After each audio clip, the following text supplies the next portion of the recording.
for each and every person, there's a unique song that the universe is playing just for them. A song that only they can hear. Marching to the beat of our own drum leads to our greatest and most authentic self-expression, the gift we are meant to share with the world. In part 2 of my Her Own Drum inspirational video series, I'm stopping in at the Darrell Bell Art Gallery in downtown Saskatoon to sit down with painting artist Cheryl Tuck-Tallon to discuss the unique path that led her to create beautiful, expressive paintings that are gracing homes and gaining recognition throughout Saskatchewan and beyond.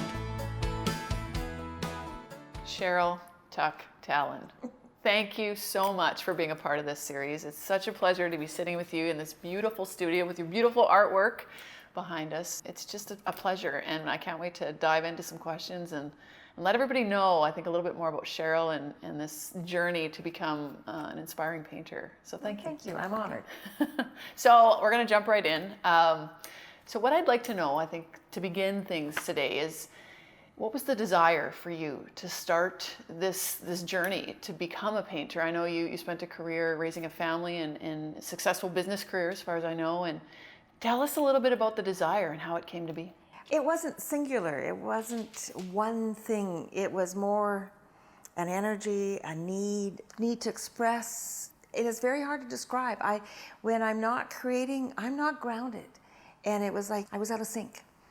And I needed that thing that creative work gave me, and the peace that it gives me, and the growth that it gives me. I just feel like I'm a flower. I'm just blooming and blooming when I'm creating. The idea that there's a growth aspect to your creation is, I think that's the key. That's the key to the creative journey and the creative process, right? We're always looking to become more and to expand. And so I think that's beautiful. So one of the things that I found intriguing that I'd like to ask you about is, tell us a little bit about your mom. Because I know your mom and her influence on you it was an amazing kind of transformation, I think, for you to witness something that she experienced. So tell us a little bit about your mom and how, it unfolded in terms of the journey. I watched my mom, who waited until she was 65 until she could have time to have her own time to be her creative self, and she died at 66. Wow. And so it was watching that, going, you finally have the time, and then you don't have the time. Yeah. And she gave me this gift and this belief in me that I needed to do this. Yeah. And probably the greatest thing that she gave me was permission.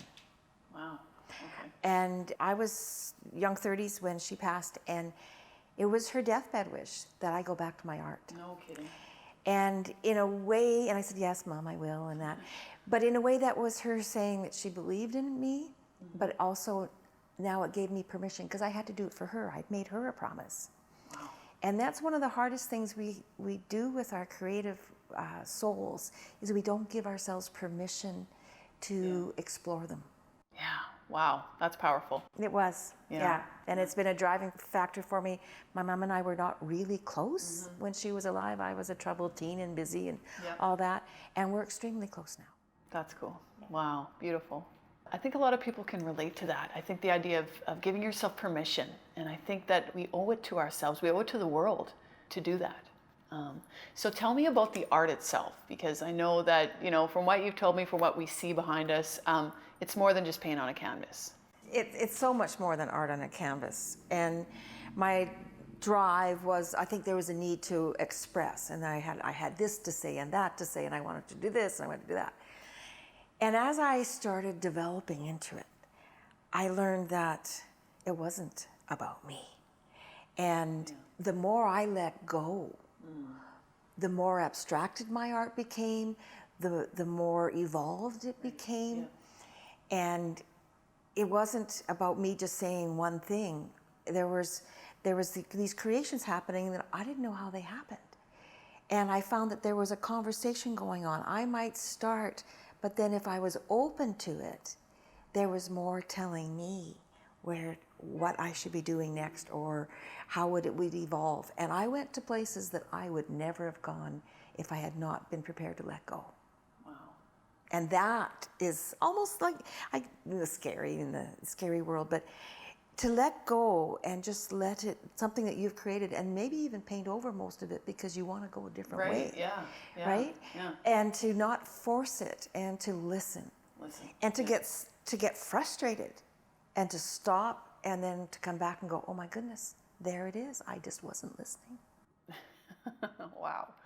Yeah. So that to me is euphoric. Oh, it's outstanding. I mean, just the fact that you're surrendering to the process. And the wonderful thing about being a painter is I create places that don't exist. Yeah, that's and magical. They exist in your mind. They'll exist in my mind. They'll exist in an energy.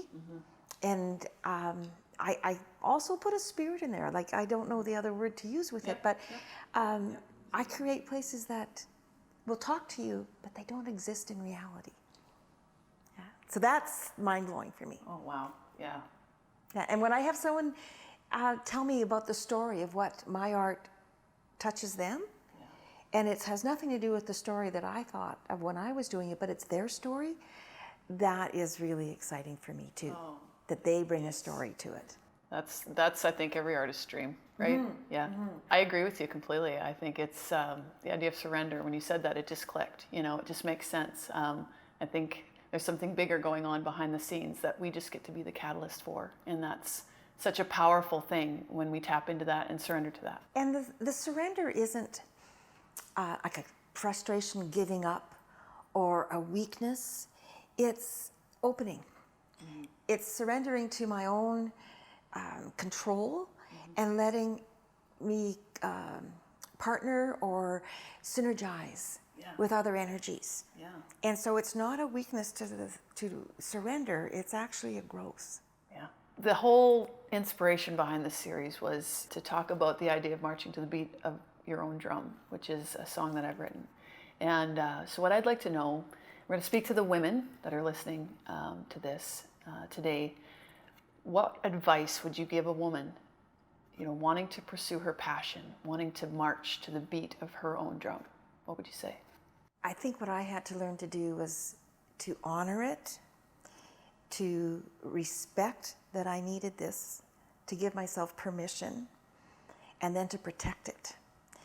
In that I could let the world crash in. I could be a caregiver, I could be a wife, you know, a mom, and I had to learn to protect that there's a part of me that also needs to be nurtured. Right. And I had to protect that because as nurturers, we tend to let the world take away some of those spaces that we need. But I found I was a better mother. I'm a better person. I have more tolerance. I'm kinder. I'm less reactive. I'm grounded when I've had time to create. And in fact, I start to vibrate in a negative way if I haven't been creating. So I've got to get to the easel. I know I need to get there. And so I think that if we respect that we have the right to have this and that it's part of who we are. And there's also a responsibility when you are given some talent in something or some passion in something, you have a responsibility to make it be the best it can be. And so what a shame to be given an opening to a door, but you don't go through it. Right. And I think it's our challenge in life with all the things that we have to balance. Yes, of course. That this is part of the balance. That even though we may keep everyone else happy, if we're not keeping ourselves, our passions happy, we will not have a lot to give to the others. Yes. So it's important to me to be a whole person, because it's part of who I am. And so if my advice would be is explore it, honor it, protect it, and know that you have a right to have this. Yes. Those are some wise words. Well, they're not my words.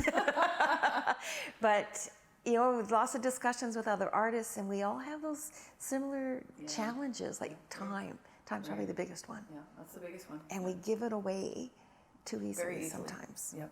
Yeah. Yeah, we definitely do. I agree. I think, and especially as women, because like you just talked, you know, there are a lot of responsibilities and priorities that take the place of those creative spaces and that time for ourselves to nurture ourselves and to give to the world. So you're a wise woman. No. Just want to tell you that. So I have one more question. This was not, given to you ahead of time, so she's a zinger. Are you ready? Mm-hmm. So what I'd like to know is, do you think we have a calling or a purpose or a divine destiny that we're all here to accomplish or to pursue in this life? I definitely do. The short answer is yes. Okay. It did not come easily to me to understand that or to recognize that. But it goes back to, if you're given a talent, there's a reason why. Mm-hmm. If you're given a passion for something, there's a reason why. Yeah. And so that goes to that. Now that's my responsibility. I know when I'm creating, when I'm painting, I'm tapping into an energy that's outside of me. And so where is that energy coming from? And I know that I'm reaching out to that energy. I'm growing, and growth is like collecting energy. Right. And yes, I do very much believe there's a bigger reason for all of this. It's not just paint on a canvas. Wow, that went by fast. What an inspiring conversation. Well, thank you. Thank you, and thank you for letting us just get into your world a little, share your space.